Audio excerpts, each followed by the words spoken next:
Wait for it. Wait for it, and we're live. Hey, all you crazy sci-fi and fantasy fans. It's time for your daily dose of shenanigans over here at the Blasters and Blades podcast. Just a couple of nerdy veterans, one Stabby chaos coordinator, and a chief shenanigator, geeking out over our science fiction passions and fantastical fantasies. A place where magic is king, the sky is the limit, and space is the place.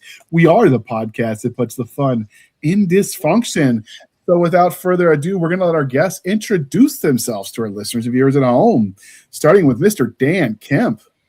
Hi, I'm Dan Kemp, former U.S. Army, Ole Miss grad, Norwich grad school grad, history nerd. Then I unfortunately went from merely reading and collecting books to writing them. That is the hobby that destroyed the rest of my hobbies. It does that. That it does. So when you were at Norwich, did you point and laugh at the cadidiots? I did not. I was only on the Norwich campus for 1 week. That was to do my thesis defense and my graduation ceremony. And I went first in the thesis defense line among the military history majors. That way I didn't have to stay sober for the rest of the week. That's what it does. They have a very good bar on campus. They have some excellent microbrews. The Corps Cadets has a pretty neat tradition that every year on the first snow, they go out there and they basically have a snowball fight that turns into a brawl. Yep. Although now they have local law enforcement on hand to make sure it doesn't go too far, because the Army got a little peeved when some of their cadets ended up getting broken. It happens.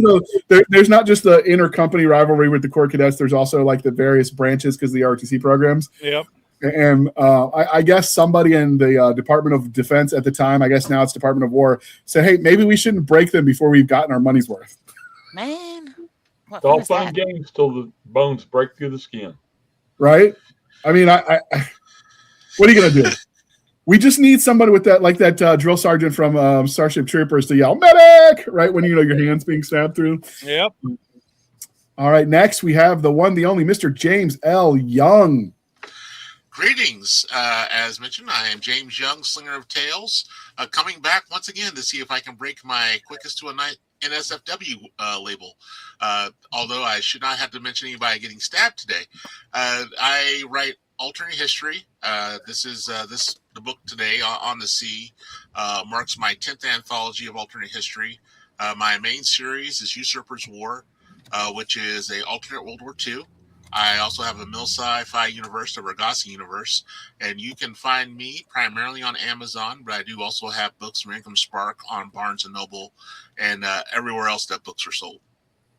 Now, is this the first one you've published under your imprint? Because I know you've published with other publishing companies before. No, this is the third. Okay. This On the Sea is the third of the Arc of Ares trilogy. The first one was Violent Blue Yonder. The second one was Thin Red Tails, and then the third one is On the Sea. Okay. Is this something that you think you're going to keep doing more of as time goes on? No, because I actually need to get back to writing my regular series. The natives are getting restless. They are waiting on the last book. We'll probably touch on it a little bit as we're talking, as I keep telling people when they're asking me. I'm like, well, there's been a lot that's happened since 2020. So, And yet that's not an excuse. They don't ever seem to see that as an excuse. They want what they want, and they want it now. Well, exactly. I try to explain to people. I'm like, if you total up everything I've done with every anthology I've done since the third book in the series, I think I actually added it up, and it is 83,000 words. And as I tell people, I can either write 83,000 words of short stories and have all these anthologies I've helped edit and everything else, or I got to have about 3/4 of a novel done, and you guys have absolutely nothing. Your call, given everything that's gone on. That's why that's been happening that way. Yeah, it's one of those business decisions that sometimes we have to make as creatives that isn't always the fun part, because writing a bunch of short stories and playing with new worlds is fun. But as Jana keeps reminding me, fun doesn't pay the bills. I was going to say, we never argue over that, do we, JR? How about the Cowboys? Right past that. That's what he's going to do with that. Right. I hope you guys aren't near a window, because someone's going to get struck by lightning. All right. So what is the Arc of Ares, you said? What is this? Is that just the name of the series? Yeah, that's the name of the series. I mean, I don't want to, because you haven't introduced Bill yet. So we'll come back to that. And we'll let Mr. William Allen Webb introduce himself to our listeners and viewers at home. Hi, everybody. I'm not any different than I was a month ago. Yeah. Unfortunately, that a lot of people are going, well, damn. I'm William Allen Webb. Bill Webb. I write as William Allen Webb because Bill Webbs are a dime a dozen. I write primarily MIL-SF, fantasy. I do write military history, nonfiction, and I love alternate history. Okay. And now before we get started, we do have to do the religion question. So we are civilized human beings here at the Blasters and Blades podcast. We are no longer knuckle-dragging troglodytes. So coffee or tea, and how are you taking it this fine I'm not sure if we call it winter still because we're recording in February, but this fine cold day. Damn.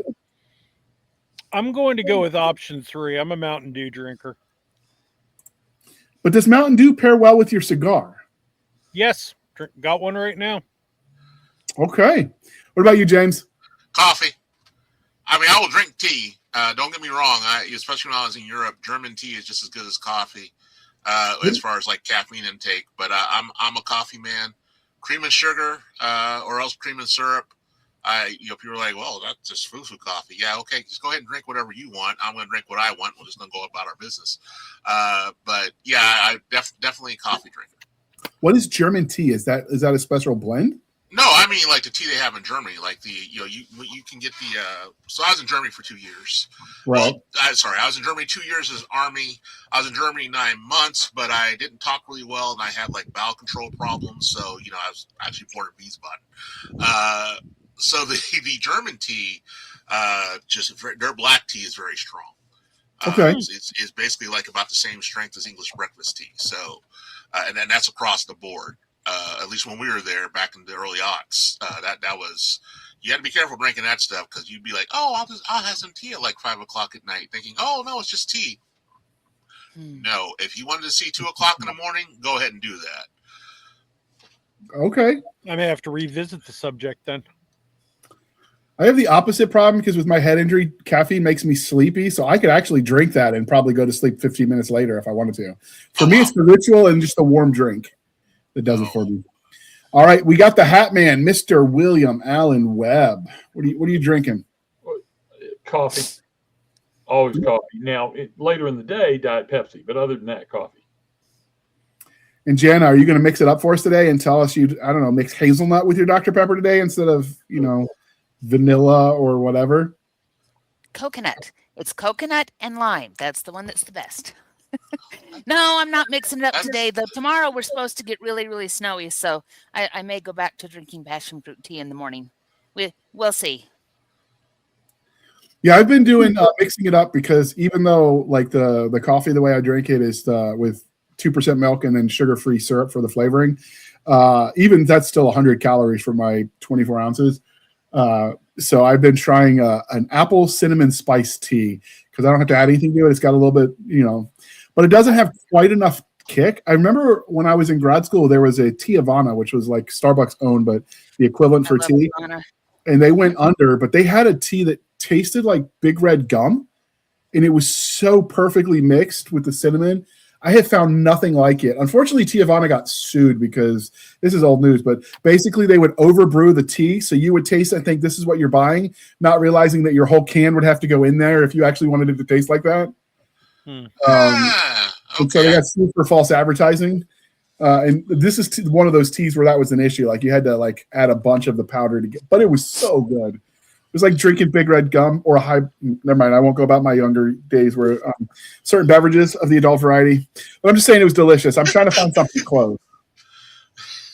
Beverages of the adult variety that you can also cast, you say? Yes, exactly. Half listeners got that. Half listeners are like, what are they talking about? I got a story about that stuff. Bless your soul if you don't understand. We just keep your innocence, dear child. Keep your innocence. You have a story, Dan? I have a story about that particular adult beverage. It involved Richard Hatch from Battlestar Galactica. Did you meet him or just see him in your illusions? Oh no! I used to run into Richard at Dragon Con literally every year, And after he passed away, he had a call sign and was a regular member at the Colonial Fleet costuming group party. So ever since then, every year at that party, Richard's picture is on the bar top, and you do a memorial shot of the stuff, and you stack your glass at Richard's photo. Okay. The Fireball and the Mad Dog 2020 was some of my early infantry days. I'm just Oh God. That stuff will just destroy your life, and I'm better off without it. When I was the battalion safety NCO for a while in 1st of the 75th Cavalry, I taught a very good alcohol awareness class. It was basically how not to drink like a college freshman. And later I got told I wasn't supposed to do that one anymore, but I shared my PowerPoint slides anyway. So does that apply for you, James? Because your college experience was a little unique. Do college freshmen at West Point, Hudson High, do they drink like normal college freshmen? So there are people who I went to school with who are convinced I'm a teetotaler because they never saw me with a drink in my hand. But I will tell you that now when I went, back in the old days when it was still federal prison. Wait, who said that? Anyway, what year were you anyway? 97. So it's okay. They've relaxed a lot of things from what I understand, which is a good thing because you technically were not supposed to consume alcohol on campus until you were a first class cadet. So basically you're a year before you graduate. And that did not go well. That did not go well while you were there. That did not go well like when you went to the basic course. There were classmates that we had to pour out of bed to get them to go to class. And they showed up at class pretty much sauced. And this was all bad because they were trying to make up for lost time. So I don't have a lot of drinking stories. I have a lot of people drinking around me stories. That can turn you into a teetotaler if you get enough of those people around you. The real reason I wasn't a teetotaler is or wasn't a drinker was I always had the philosophy of one person has to tell the sober story. I got out of several things where the whole discussions going on at the bar and who did what, who started what, and I would look at a police officer and I would say, "Officer, I am literally the only person in this conversation who has not had a drop tonight. So you can believe the two drunk frat boys over there, or you can believe me, who the bartender can attest. The only thing I've had is orange juice." And that's when some people got to go to the paddy wagon. So, yeah, I have heard every military college out there, from the federals to the senior military colleges, have been described as drinking colleges with a military problem. Yeah, well, there are stories, lots of crazy stories. Things, again, yep, was not there, did not do it, but I saw things happen. The naked streaming man or naked flaming man. There was a cadet who tried to. Again, this is dating me probably. We used to have a streaker during term-in week, and there was a cadet who decided to one-up the streaker. He was going to put on his India white, soak him in lighter fluid, and run flaming across Central area. Ooh! Thankfully, oh my God! Thankfully, he decided to do a trial run in the shower, and they managed to get him smothered out and everything else. That particular cadet was already on his way out. He is one of two people I know of where the direct order was given to his tactical officer.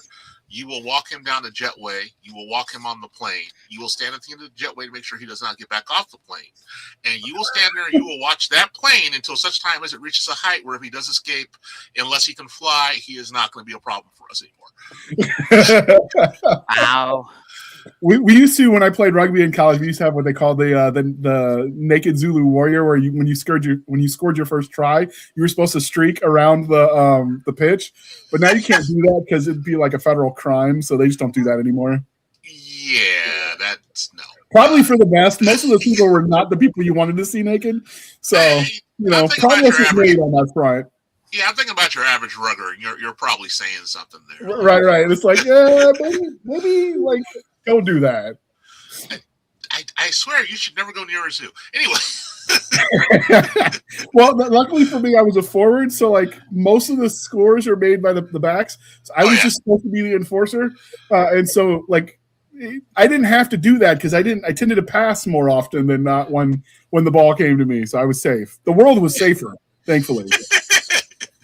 So, all right. So this episode is going to be the sponsor of this episode is the anthology we're going to discuss. And so as we get going, I did want to interrupt the anthology to do a commercial because we want to get into it. And I know I have a tendency to talk, and all of these nice history nerds are right there with me. But luckily, we've got Jana here to babysit and make sure we stay on time.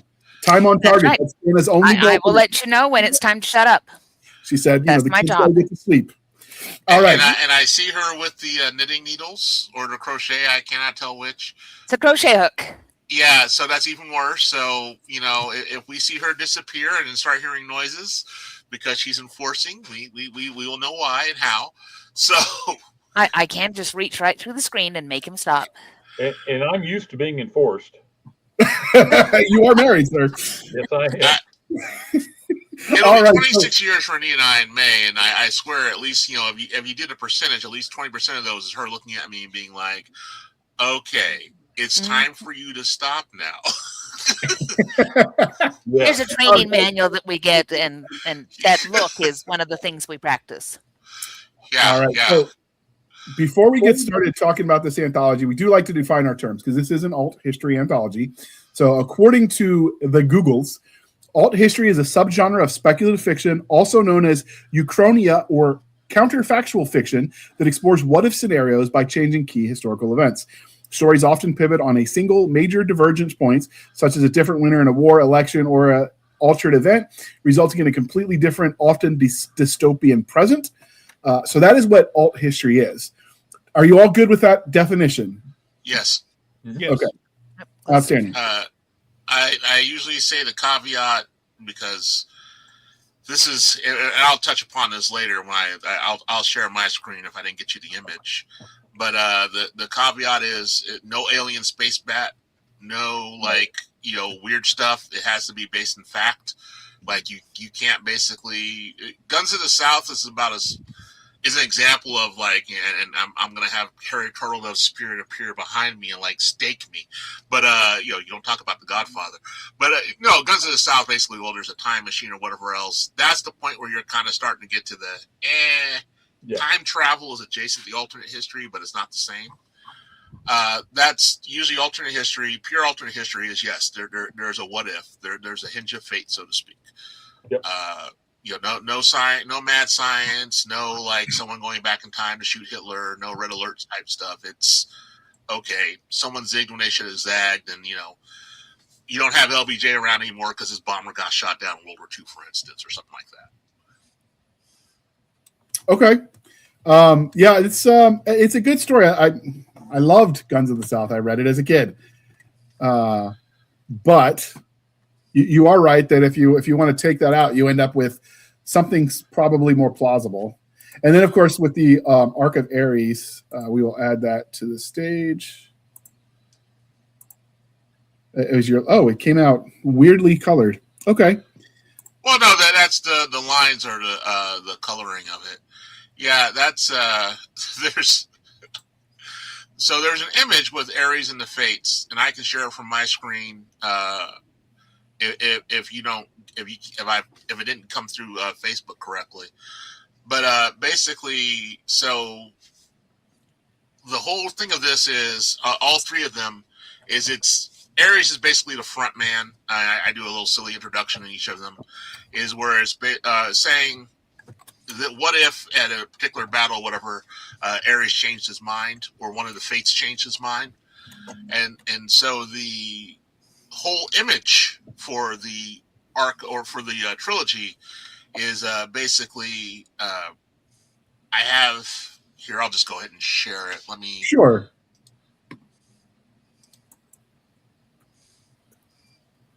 All right. Let's see here. Oh, the setup is remarkably similar to the last podcast I just did a few hours ago. I love like it when that. a plan comes together. Okay, is it sharing? Yes. Okay, so for example, here we have the proverbial. This is going to be when I put all three anthologies together in one. This Is that what you're showing? Oh, there it is. Hold on. I'm removing mine and adding yours to the stage. There we go.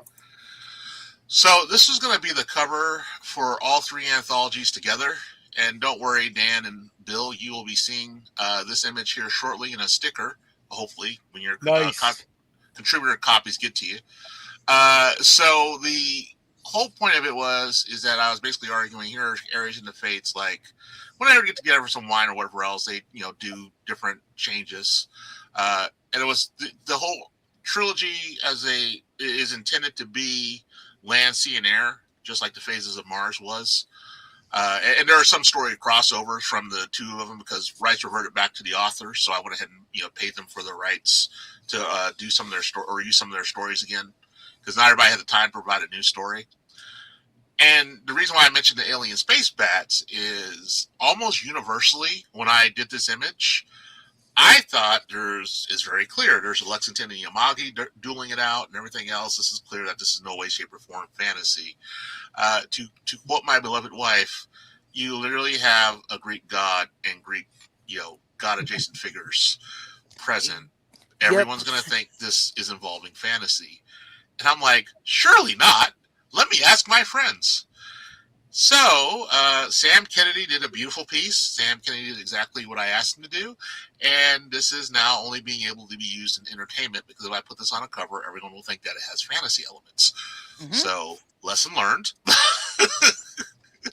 And I even ran the idea past some people, and as one of them, the people I ran it past said, they're like, yeah, I didn't think you were literally going to have Ares on the cover. Like, I kind of thought that, like, you were meaning, like he was going to be in uniform, and you would be able to kind of tell it was Ares, but it wouldn't be like literally the Greek god of war with glowing eyes with wearing armor. So I did have to go back. I got Wayne Scarpasi, who did the cover images for all three of the anthologies. Now I'll share that here in a second. He redid a combined one, so like I said, I'll share that image in a second. But that's basically what the underlying premise is. Despite the picture and the fantasy elements, is that it's everything. Every story is where one thing or several things change, either air, land, or sea. So as you can see behind him, there's uniforms for his logo. So all the logos that are on the spine of the books, those are uniforms behind them. You've got the fighter jet G suit. You've got the tanker jacket with the tanker, with the helmet and the dust goggles, and then you've got the sailor outfit. And he does make a good narrator at the introductions of the stories. Mm-hmm. Yeah, that was, of course, me being facetious, but yes. And also lets people, when I do it. So when I do certain things, it's usually with an eye towards hand selling, and it gives people a chance to read the introduction and decide if they want to get the book or not. Mm-hmm. Quick, okay, if you read 2 pages, and you're like, oh yeah, okay, that sounds great. I'll definitely buy it. Marketing is a thing, sadly. It's infinitely harder than writing. So, okay, before we start talking more specifically about this anthology, one of the important questions is why alt history? So we're just going to go round robin. Dan, why do you like alt history? It's anybody who loves history looks at those little hinge points, the what ifs, the zig, the zag, what if they hadn't broken the Japanese code, Midway goes differently. There's so many zillion what ifs in history. And my dad, people will listen to me and think, oh yeah, your dad was a teacher? Yeah, he must have taught history, right? No, my dad started out teaching junior high woodshop. History was merely his hobby. Still is. In fact, the story that's in this anthology was a dad idea. The funny thing about that was I told, James comes to me and says, hey, Dan, can you write something else? Yes. Shit, what do I write? Hey, Dad. Started talking ideas with my dad. Dad gave me the idea that I used, and I messaged James. I said, my dad had a great idea. And Dad said, James says, hey, is your dad writing it, or is you, or are you, or what's your idea going to be? Mom has a lot of things. A writer does not make that list. I told Mom that. Mom laughed so hard she dropped her phone. Yeah, my response actually was, well, if your dad wants to throw in a story, we can add him, and you can do one as well. So yeah, I will recruit. Definitely. And Dad was flattered, but Dad's like, no, I'm the idea guy. Dad actually has a list of about 15 what ifs on a legal pad at his desk downstairs in his study. So if I need another one, he'll just throw more ideas at me. And I told him this was going to be the last one for a little while because James was going to go write other stuff. He's like, all right, I'll hang on to the list. If I drop dead before we start writing more of these, the legal pad's over here. Oh. Well, there you go. I like your So dad. what we're gonna have is the Mr. Kemp anthology, and everybody's gonna be like, "Who is Mr. Kemp?" And we'll just have to explain. Everybody, each of us will just take a what if. That would be fun. I will tell Dad that one. Dad will get a very good laugh out of that. Well, the fun thing is it also can lead to some amazing arguments because no, that's not what would happen if this changed, and you get all the history nerds like reading into the sky. Oh God, yes. So, go ahead. I was gonna say you want to start some rage. Oh man, I've so again at cons I had to look at people sometimes and I say, this is a wonderful conversation, but this table is not going to pay for itself. So we can continue this online or someplace else, but I got to move you along because I've had like 10 people walk by and not stop because he's with the customer. Yeah. I'll just recruit more people into the argument. That's happened also. Nothing like a 4-way argument about something there at a con. So since you're talking, James, why do you like alt history? And then we'll circle back to William. So I have a doctorate in history. It is one of those things where you really have to love something a lot. Like you can see all the blurred books behind me. Don't ignore these. These are all D&D books. But I love. Well, that's history. That's a conversation for another day. The whole thing with it is I've always said what if since I was little. Like depending on who you ask, my mom swears it was 6. I think it was more 7. But each way it goes, you're talking like there's a little kid who I'm going to tell on myself here a little bit. My dad was a prankster. My dad also spoke fluent Japanese. And so when I convinced myself that my dad was indeed Japanese, because he did lean into it a little bit, of course, lighter shade than I am, he very much, he took this joke and ran with it. And he ran with it for years. How long, you ask? Well, there they are sitting there at my 5th grade parent-teacher conferences. And the teacher says, I think it's so brave what you two are doing. And my mom and my dad both look at her like, what are you talking about?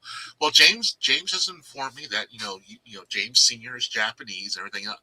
And my mom turns, looks at my dad and says, is it funny now, Jim? Oh my God. So because of that, I, of course, that's what started my studying of World War II and everything else. And I always was like, oh, okay, yeah, Midway is the famous one. Wade McCluskey doesn't see the destroyer. Stanford, the torpedo 8 squadron leader doesn't look at his CAG and basically flip him the bird and go the other direction and help suck down the cap at the expense of his own life. America with functional torpedoes at Midway, things like that. It is a totally different ballgame.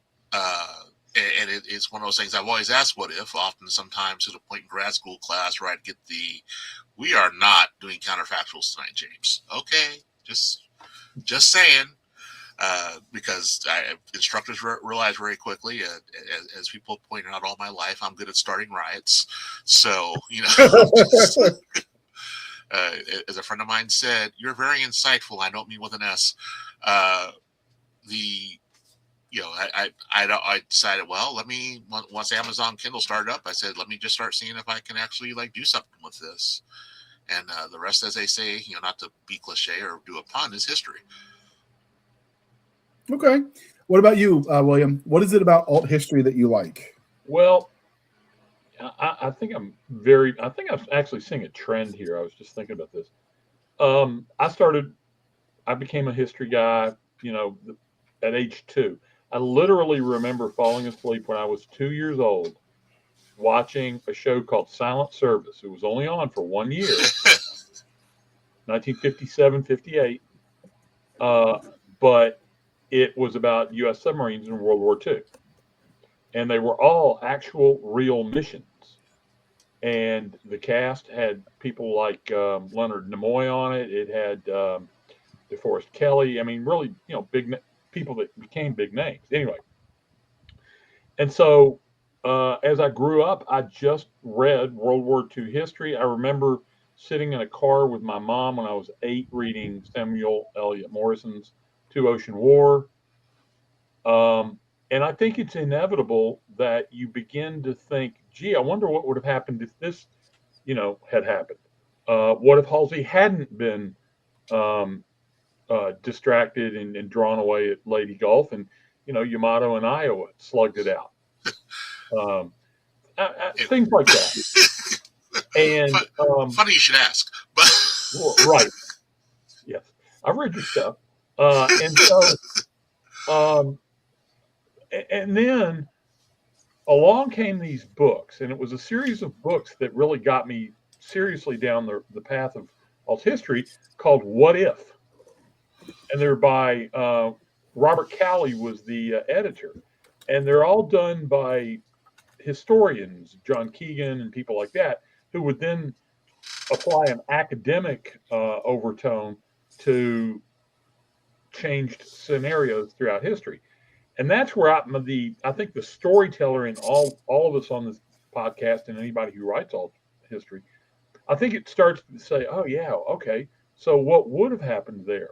For me, mine all depends on just a really small shift, not anything major. This is the butterfly effect applied to, on a grand scale, where what happens if something, the Roman commander at Cannae is mounting his horse and it gets stung by a wasp at exactly the right moment. I wrote that story for James. And he breaks his leg and the other guy has to take over, the other consul, and he doesn't fall for Hannibal's trap. On the surface, that may seem like, oh, the Romans win, the war is over. No. Hannibal gets away. What happens if Hannibal's back in Spain able to raise another army and the war's not over yet? That's actually a series I'm currently writing. Anyway, so there's all these various things about it that just spark a historian's perspective to dive deeper into the history itself. The reason you saw me looking up is I have both of the What If books. I did some rearranging on my bookshelf, and I know I put them somewhere. They used to be in my top right quadrant here. That's why I was looking up there. I'm like, did I move them? I must have moved them. But as you were saying that, I was getting ready to drag them down. Yeah, they're like a foundational book for alt history. Yeah. I mean, they just are. And while they're a little dry at times, because these were historians, not necessarily novelists and storytellers and stuff. They were great. I mean, I really enjoyed them. So for me, I grew up in the South, and so there's always the what happens if Jeb Stuart had been doing his job at Gettysburg? How would that have changed the war? Or if they had marched on Washington after the first Battle of Bull Run, that sort of thing. Dan, that would have been their only chance to get in there. Yeah, because after that, Washington's too fortified. The Army of Northern Virginia does not have the combat engineer skills or experience to crack a fortified Washington. Despite being the king of spades, Lee does not have the engineers. My other favorite one was the grew up, because Grandpa fought in World War II, so I heard because he landed on Normandy, so I studied it as a kid, and then I wondered, as a youngin, what happened if the fake major at Operation Mincemeat hadn't been found, that had leaked bad intel, that we had intentionally dropped random cadaver to be found by the Germans with supposed intel, what had happened if that body never gets found, if the currents pushed it the wrong way, kind of thing, right? And so for me, I've always liked to, kind of part of understanding what happens is understanding why. And when you start to understand why, the what ifs just sort of naturally flow from there for me. which is, but I also, like you said, James, grew up with Guns of the South. Like that was sort of one of my first proper novels that I read. And the idea of a AK-47 going, 60 rounds a minute roughly, and I'm pulling that number out of my backside because I don't know exact specs on the AK, but compared to like 4 to 6 rounds a minute for a skilled rifleman in the Civil War era, like that's a game changer right there. And so we had that discussion at work. I have a coworker who's also a historian, and he was like, "Oh, it's totally implausible." I'm like, "Well, no, he chose the AK for a reason. I mean, we all know you can do horrible things you can do with an AK, and it will still fire."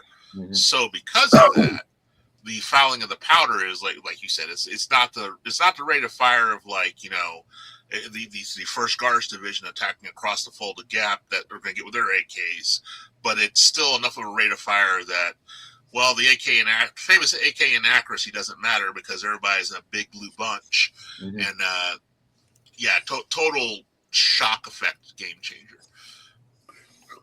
Yeah, and it would also change tactics too. I mean, we'd end up going, You think? According to I did a quick internet search to the Wikipedia page. The AK-47, the AK-47 variant has a cyclic rate of fire of 600 rounds a minute. So I was only off by a factor of 10. But it's only got a 30-round magazine, and you've only got so many magazines on you, so that brings your practical rate of fire down. Before we start talking about the anthology, that's one of the things that the military, though, does. It's one of the questions they'll ask you at the war colleges is, if the 2nd Marine Expeditionary, if the 2nd MEU goes back and fights the ancient Romans, who's going to win? And of course, the standard answer is, well, of course the Marines are going to win. They have guns and tanks and stuff, right? The real answer is no, it's the Romans, because the Marines could literally do one shot, one kill with every round the 2nd MEU deploys with, and they would have more Roman bodies than they had bullets. Mm-hmm. And then when you run out of gas, of course, shoot, move, and communicate sort of breaks down. And so it becomes an issue of logistics. Yeah, as I always like to say, unless you generate shock effect, because, the most famous example I always say is shock effect is, remember, France still had more of an army in the field in May 1940 than the Germans did. The fact of the matter is their will was broken. That's a book I'm writing right now. The problem with that is, if you study Roman history, you realize they lost whole legions all the time, and then they just go raise a whole bunch of new ones. And so the idea that you could wipe them and be like, okay, I'll see you that and raise 5 more legions tomorrow. Yeah, but if you break one in a manner that looks like the will of the gods, because our 155 millimeter howitzer shells are coming in. True, but we're not talking when you can break a Roman. Yeah. Which is true. I just use that as an example to say it's an interesting thought process that even the military uses in training to get you to think tactically, right? Like to get you to understand cause and effect of, if I do this, then what? And you have to do these hypotheticals, because if you use historical examples and you change nothing, we already know how it's going to be. And it's more memorization at that point and not understanding why. And so by making them hypotheticals, you force the trainees, the cadets, the students, you force them to think and understand why it worked and why it happened that way, which is why the military uses it. So with that out of the way, now that we've defined the who and the why, let's talk about this specific collection. So what was the parameters you set when you did your call for stories, James? Basically, it had to happen on the sea was my only parameter. On the sea, again, the no alien space bat rule was in effect, which it's funny. Other anthologies, what I've learned with anthologies is you gotta be very careful to not assume based on who your target audience was. Now, everybody who was involved in this anthology, there are not a whole bunch of people who this was like their first anthology. I have a couple of those I did for Raconteur, and that's where this came in. Is that when I was talking to everybody, because I knew everybody either from previous anthologies or different stuff that had gone on. Everybody knew kind of what my style was, like nothing crazy and everything else. No, the gods strike people down with thunder or whatever. And so those are pretty much my only limits. But pretty much, other than that, nothing that was going to get us in big trouble. Let's not make 60 minutes because there is such a thing as bad press. It's you're like, oh, there's no such thing as bad press, and I'm like, there is when you have a day job. So You do want to keep that day job. yeah, so it was pretty much it was open. We had people run the gamut. I expected there to be a couple of because when I've done previous anthologies, you end up with people with galleys, but it was pretty wide open. Yeah, So did they? Whoop. Go ahead, Hey, Jana. you told me to ask a question and then you talked over me. You're not supposed to do that. Yes, Mom. I'm here to do things. So I'm going to modify JR's question just a little bit. So what kind of range did you get? Because we've got World War II ships on the cover, but the description talks about all the way from Greek galleys going forward. So did you find, because I know sometimes when I run anthologies, I'll say, here's this broad range, and yet everybody will just kind of move towards a certain thing. Did that happen naturally, or do we have that broad range? Tell us a little bit more about the time periods we're covering. So, so the cover images for each of the anthologies, just real quick, my philosophy on covers is if it's on the cover, it's in the book. One of my biggest pet peeves are books where you have something that happens on the cover and it's never in that book. Like that scene is not in that book. It's like, oh, but we had a generic dragon scene, but there's no dragons. So this is actually a World War I cover. This is from Doc Woolrab's book or story, Beatty's Folly. And what you end up having happen is more or less the United States and Great Britain end up in war in World War I. And what you have here on the cover is one of the Tillman designs from Senator Tillman out of Georgia. Has brought to task the British battleship Princess Royal. The name of the piece is The Stricken Princess. I always have prints available of every piece, just throw that out there. But the whole point of this is so if you're familiar at all with the Royal Navy in World War I, the Princess Royal is not a small ship. The Tillman battleship designs are monsters. They are so large that, if you stayed in this timeline and you continued forward, you could see modified Tillmans if you went through the same modifications everyone else did with their World War I ships going into World War II. You could see modified Tillmans throwing down with Yamato and not having a problem. That's how big and large the Tillman battleships were. How do they compare to the Bismarck for size? So bigger than Bismarck. Way bigger. Yes. Phil went with I think he went with the 75,000 ton design. I'd had to go back and check. I'd had to ask him actually. Right. So that is the 75,000 ton design. When I talked with my cover artist Wayne Scarpasi, he did all three covers. That's a lesson learned thing. He actually painted them. I have these paintings like the actual originals in my house. Cool. Because I always get copyright whenever I get something. The other thing is a lot of places when you hand sell now are death on AI covers. So it kind of shuts people up when I can sit there and say, you see that hard copy, that print? Yeah, that's actual print of a hard copy print. You want to shut your mouth about casting aspersions now? So we had to pick one, and that's what we chose. I think the 75,000 is either 70,000 or 75,000 ton variant. With I think that's 12 16 inchers. So needless to say, monster, just absolute monster. That's why the Princess Royal, which is not a small ship, looks like a cruiser next to her. Yeah. So that's World War I. As far as the range went, I have everything from the Age of Sail up to now. This I can definitely say is modern day because I always butcher Jan's name. Jan Nemazic from Great Britain. He has a entire 300 story or 300 chapter, I think, web book that's called The Last War, which is basically World War III. World War III of Gorbachev got overthrown. So he has modern day stuff. Mine, I went to 1975 because given the parameters of the day job, anything less than 50 years old, you had to get clearance with the security geeks. So to make sure you're not telling like world secrets. So given that 2025 was the 50, I went back to 1975 and had my story had Tomcats, or basically a modified Vietnam. So you know with Tomcats, and it's the Bravo model, so they don't have the engine cost overruns. So you end up with the VF-84, the famous Jolly Rogers. And I'll go ahead and share my screen here in a second, ending up basically with F-14s over North Vietnam. Okay. And the opening dance is a Phoenix shoot. So it is not a good time for a North Vietnamese Air Force. Here, let me... While you're doing that, William, what was your story in this anthology? What kind of...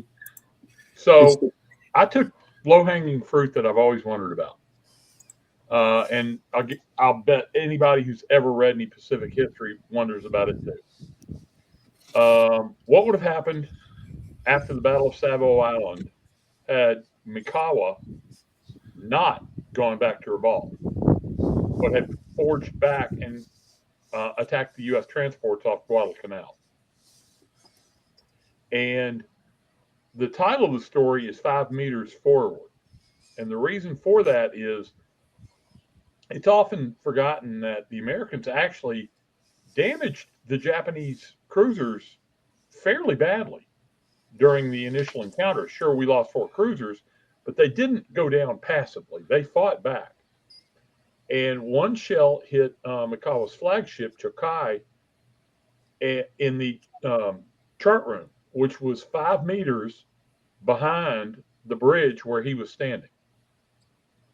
Had that happened, then there could not possibly have been another counterattack because they were, another attack because they were so scattered and all that kind of thing. And so this is about what would happen if they decided to go ahead and attack. They were not out of ammunition or torpedoes. They did have some, but they didn't have as many as they originally did.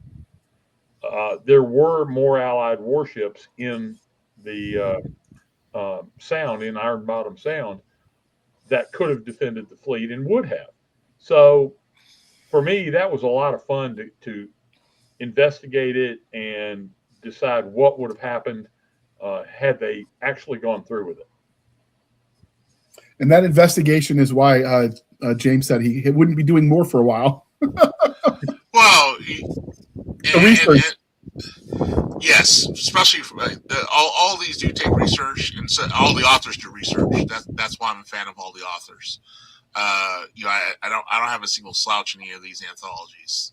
Everybody does their research. Everybody does their homework. There's nothing in any of these that has made me sit there and say, okay, wait a second. So that's Savo Island. That is a famous. The Mikawa. There are some people who get mad at Mikawa because they say he was too scared of the American carriers, and I'm like, well, there's no way he knows Fletcher is going to try to go get fuel. So that it's easy to sit there and say, well, nobody's worried about the American carriers, and I'm like, yeah, if you saw the Mogami after the Battle of Midway, where she had gotten just decisively pummeled by the dive bombers, you would not say that. That's it's almost been better for Japanese fleet if she had sank, because then you would not have had someone who had looked at her just getting mauled and had that image in his mind as he's sitting there that night with his charts blown up. Yeah, he's convinced that this cannot be. I cannot have gotten here and caught anyone so unaware this late in the war. I mean, we've been at war for since December to August, so it's been 9 months. There is no way the Americans are this hapless at night. This has to be some sort of trap. The American dive bombers are going to show up in the morning. I've done all I can. I've got to get my boys together, and we got to get out of here. Yeah.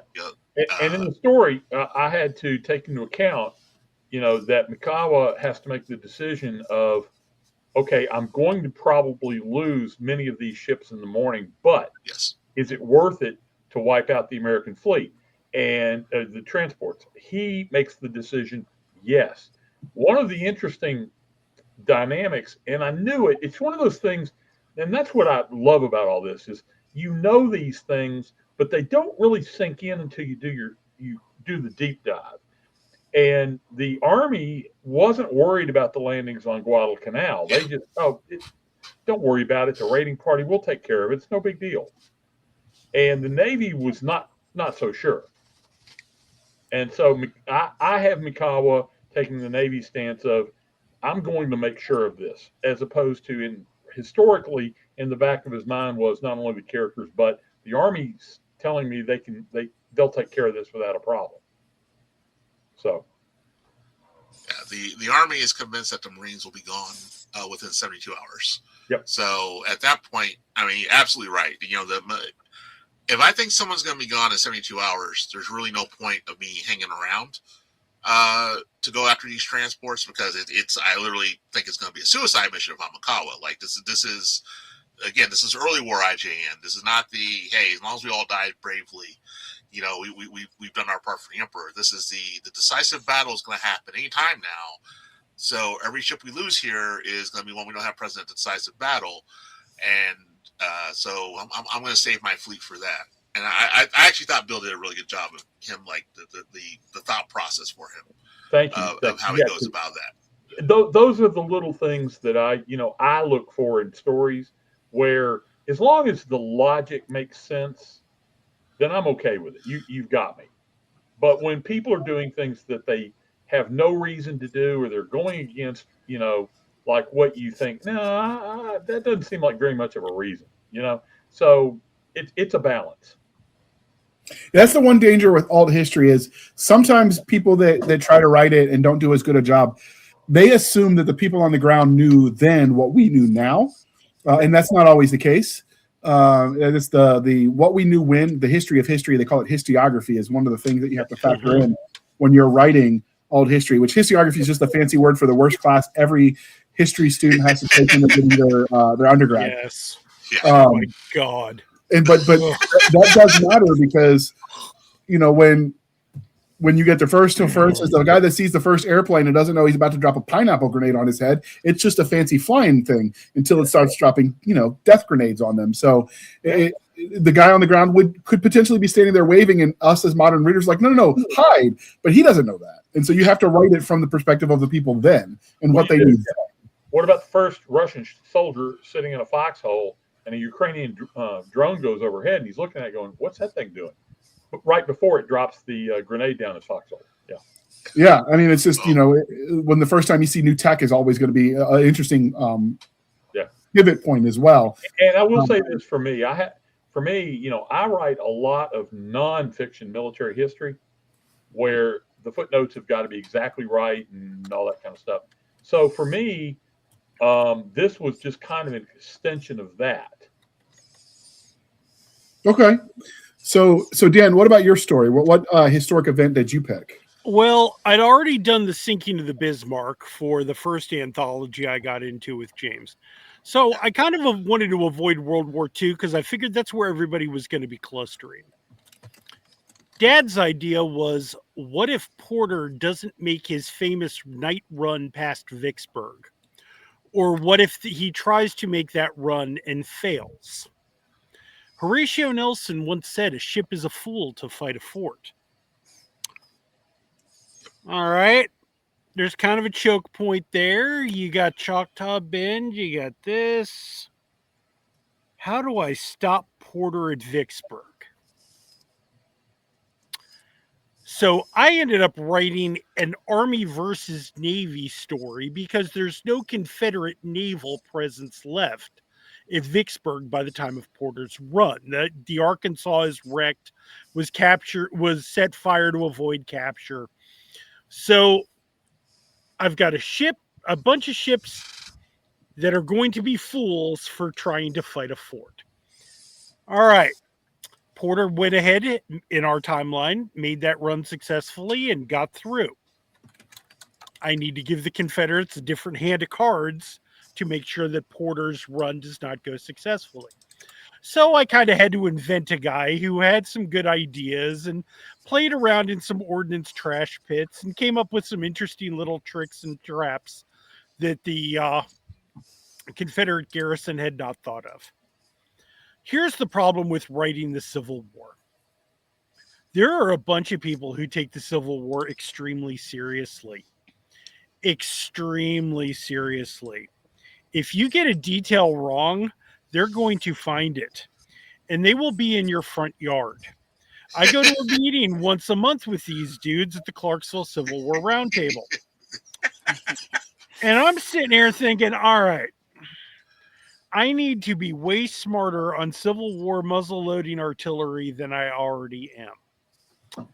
I need to know the exact details of what cannons are emplaced where down the waterfront at Vicksburg. Fortunately, other autists have already, mapped this out for me. And I'm digging, and I know I'm still getting some of this shit wrong. I know it. And I'm in a Civil War artillery group on Facebook looking for information that I'm not already finding. And I run into a cat named Phil Davis, who's an extremely experienced Civil War artillery reenactor. And he jumps in and he starts helping me out. I said, hey, man, you want to be in this story? He said, yeah. I said, you want to be a colonel? He said, no, I'm not happy above battery level. Just let me be a captain. Sure enough, I wrote this guy into this, who I've never actually met in person. He lives up Illinois somewhere, I think. I wrote this guy into the story as the old prior enlisted pre-war Civil War artillery expert whose job it is to hold the leash of this very creative little lieutenant who had studied at VMI under Stonewall Jackson. So I'm like, okay. Oh yeah, this story. It's hilarious to get the background of this now. Oh yeah, it is. But writing this, holy shit! It was I thought writing that goddamn Bismarck story was hard. Forget it. That made that Bismarck story look like cake, cookies, and ice cream. And I downloaded a copy of the Bismarck's armor schematics off of some Italian dude's website, doing the math on punching holes through turret roofs. Forget it. This was way worse. I'm calculating armor thicknesses on the Union's Western gunboat flotilla versus this, and trying to figure out and I'm going into Ed Burris's book on the sinking of the Cairo to get the gunpowder numbers on the mine that had sunk the Cairo the year before, and I'm like, I need this, and I'm drawing charts, and I've got Google Maps open, and I'm screenshotting, and I'm clicking stuff up, and I'm looking up currents. I mean, forget it. It was painful. It was hard. God, it was hard. Yeah, Sink the Bismarck was one of my favorite songs when I was a kid. And James did mention that in the foreword of it was big ones. So for that non sequitur, I made a joke when he's talking about the Bismarck story. He should just listen to Johnny Horton's Sink the Bismarck song. Oh, yeah. I loved that song when I was a kid. Or the later one by Sabaton, which came out in 2018, 2019? Yeah, that's only a couple years old. Yeah, but 2018 was a couple years ago, and I refuse to hear nothing different. Barely. Different. Now, did you use actual Confederate units for your story at Vicksburg? Oh, or did you yes. make up an insert unit so you could? Oh, no. I used the actual units. I gave some of them additional duties to crew the additional gizmos that were introduced to this battle, but nope. I had the 1st Louisiana. I had the actual units of the water batteries. I had the guy in the rowboat who got blown up but lived. He was actually the guy in the rowboat because I had the artillery brigade's commanders after action review from after the surrender of Vicksburg after he was paroled. I did a truly obsessive amount of research, and unfortunately, I needed every damn bit of it. Did you use the torpedoes that were out there too? Which, by the way, back then was actually, we call them mines now, but yes, I did. Which is why that story's called "Damn the Torpedoes." Okay. Did you have who did you have saying that? Did you change the? Wasn't that Admiral Farragut who said that? It was Farragut. Because James, how far are we going on spoilers on these stories? Yeah, it gets used for a reason. Okay, does. we don't want It spoilers because we want people to buy the anthology and Yeah. read it. So before we, was there anything else about your story you wanted to cover before I had some questions for James? Yeah, about- that's pretty much it. Anything else, we're getting into technical details and plot, and it which gets I very, like, but Jana is giving me the look. right, So- but it gets really spoilery really quick. So buy the damn thing. I like alt history, but I am a space bats person. I like alt history where really, really weird crap happens, and then we go from there.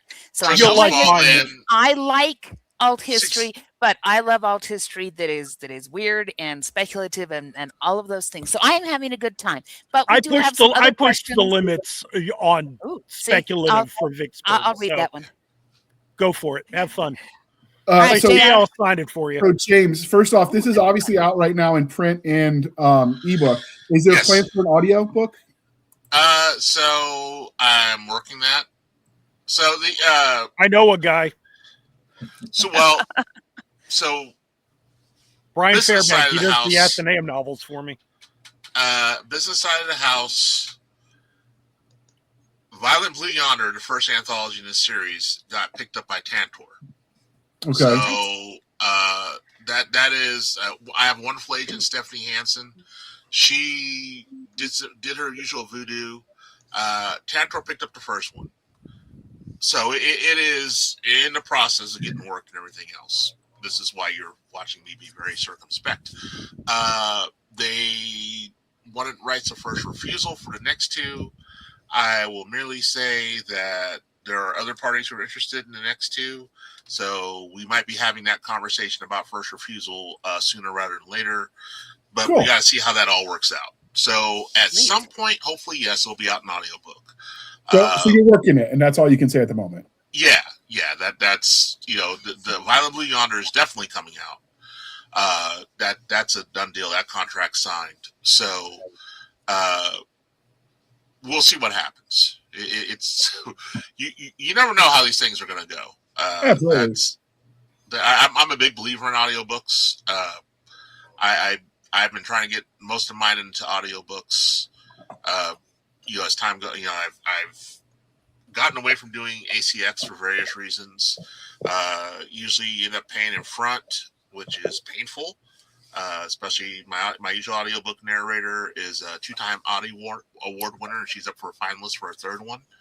Cool. But you had to pay her appropriately. Like I'm not going to fleece anybody here, and that is definitely an investment. But it's once it's in the can, it's in the can. So it is basically one of those things where it's like, yes, it's however much it is up front, but it's lifetime. So 20 years from now, you'll hopefully still be cashing royalty checks from this anthology, from this audiobook.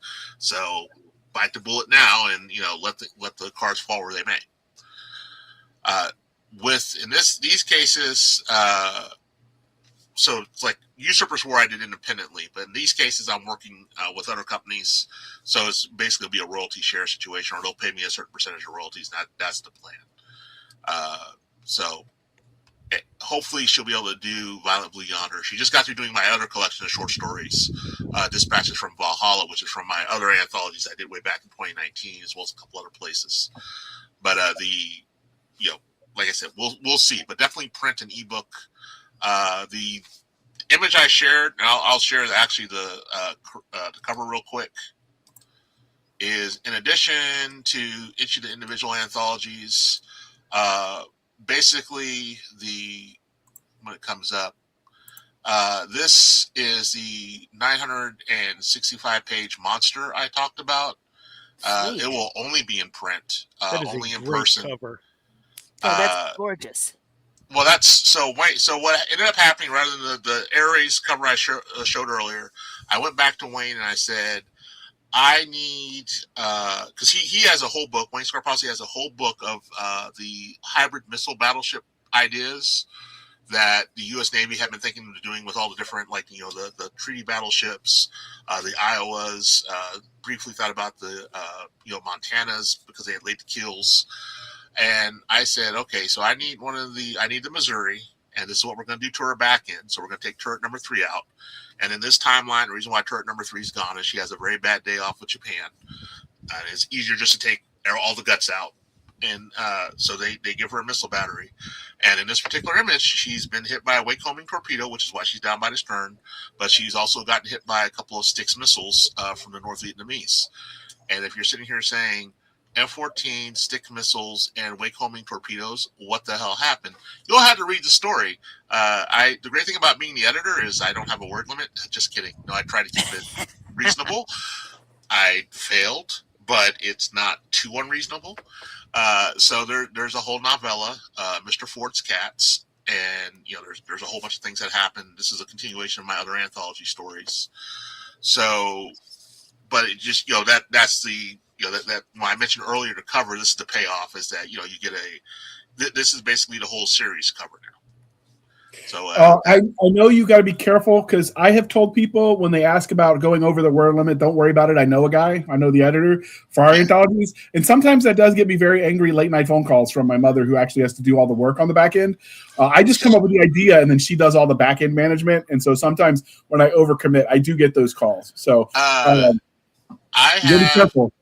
I have a very good internal arranger. Actually, I have two. My wife internal arranges some of my books, and my friend Candace Gilmer of Flirtation Design. There's a plug there.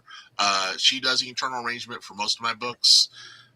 Both of their philosophies are, you know what, you're the knucklehead who's going to have to figure out, read all these stories and do everything else. So, with that being said, this thing, there's a whole bunch of stuff, and I don't want to get stabbed by the stabby riding herd. So last question is because we are butting time in, we promised that we wouldn't turn this into like a 9-hour podcast. Which, by the way, Justin Watson, who didn't show up today but is in the anthology, we did that when we talked about his World War I alt history series that he wrote with Casey Azell, and I can't remember who the other guy was. Tom Craven, the good colonel. And his wife was less than pleased at the 4-hour mark with us. No 4-hour mark. I have Olympics to watch.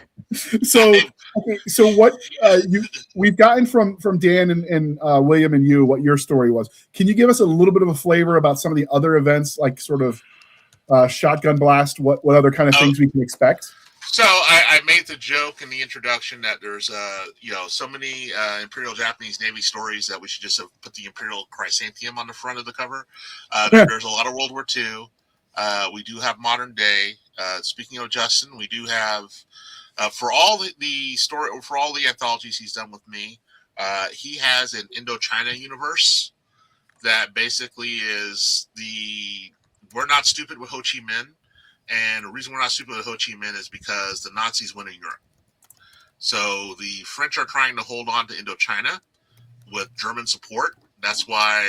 Do you have the cover handy? The one with the shoot down from Violent Blue Yonder? Because that's a picture's worth 1,000 words. I don't. I only grabbed the one for this one. I'm sorry. I got it real quick because to basically say it's the continuation of that series. Let me stop sharing first because I'm sitting here talking. And I'll start sharing again.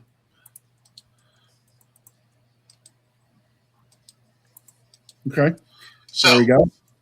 Violent Blue Yonder, the reason why you have a P-80 and American Volunteer Group shooting on a 262 in French colors is because the Germans are basically sending their secondhand stuff to help try to hold on to Indochina, and we're busy trying to have volunteers wrested from the Nazis and the Vichy French. So his story, he has a brand new story from that universe in this anthology. There are, like I said, Sarah Hoyt has the Portuguese. Bill has Savo Island. Dan, where we cover their stories. There are, the cover story, which is, World War One. And I'm trying to think, the modern story is basically amphibious operation in Norway by NATO. So that's kind of like the flavor. We're all over the place. There's pretty much, if you're a fan of naval combat, again, we don't have any galleys or anything before the age of sail, unfortunately. That was a recruiting shortcoming on my part, but we've got 15 stories in here, so you'll probably find something that you'll like. Marvelous.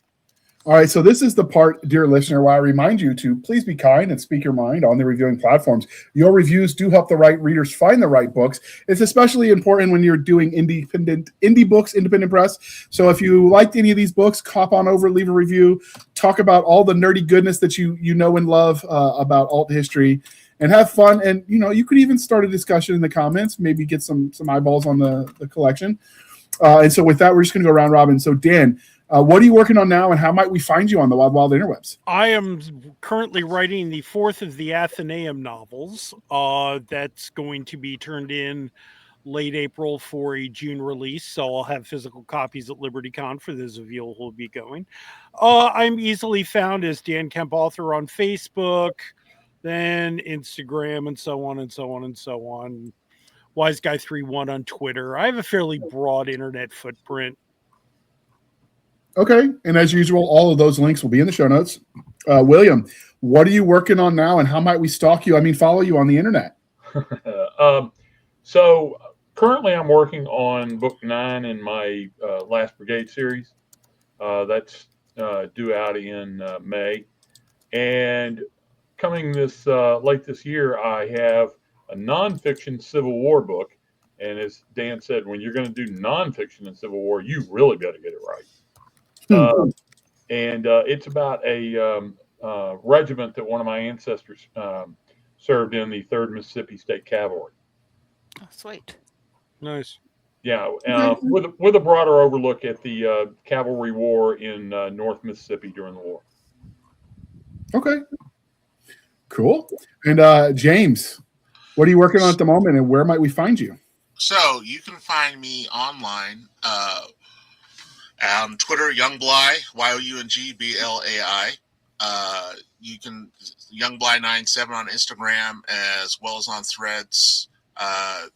Usually the best thing to do if you're looking at Colfax Den on Facebook, but do the Google search for James Young, Slinger of Tales, because if you do a Google search for James Young, you will either get the Scottish narrator or you'll get the OBGYN.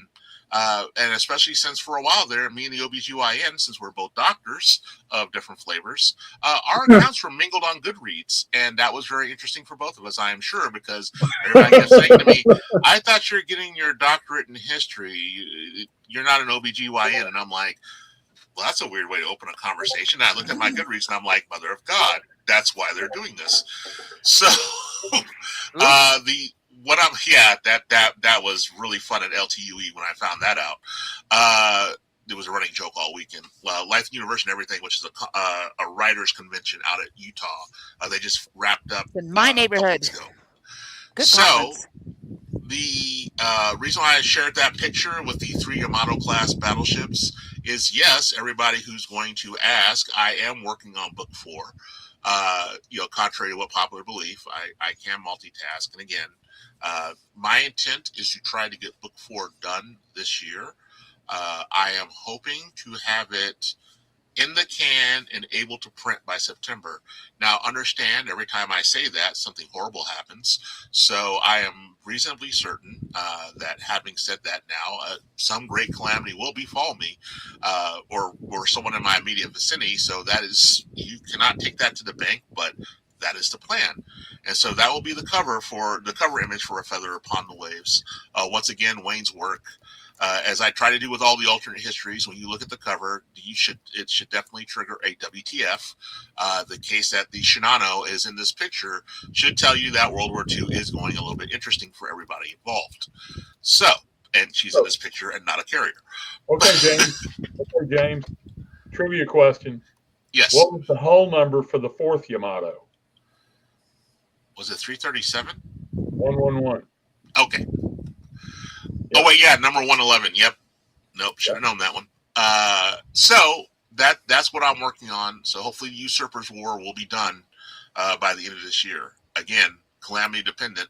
Last time I said a book would be done by the end of the year, I ended up going to 9 funerals that year. So read those books. Read those books. They're really good. Do intend to. I meant you. Wait, sorry. What am I thinking? Read your books. They're really good. I will be doing conventions this year. My convention schedule is up on my Facebook. There are a couple of additions to it already. I got into Cincinnati Comic Con, and I can't remember what the other one was. I'll have to go back and look. But anyway, so you can find me out and about. Most of my cons will be in the Midwest this year, with exception of Cincinnati. I have put in for a booth at Dragon Con. We will see how that goes. Whenever they tell me, if I get in, well, I've already put in the leave date, so I will be at Dragon Con. If I don't get in, I will not be at Dragon Con, because that's a lot of leave to take just to go to a party. So that's it for me. JR? All right, Jana. Jana, where might we find you on the wild interwebs? Oh, you can find me at linktree, linktr.ee/Opal Kingdom Press, or you can go direct to the press at www.opalkingdompress.com, and you can find open calls there, and myself and my multiple personalities talking about what we're doing and writing stuff and, all those kinds of good things.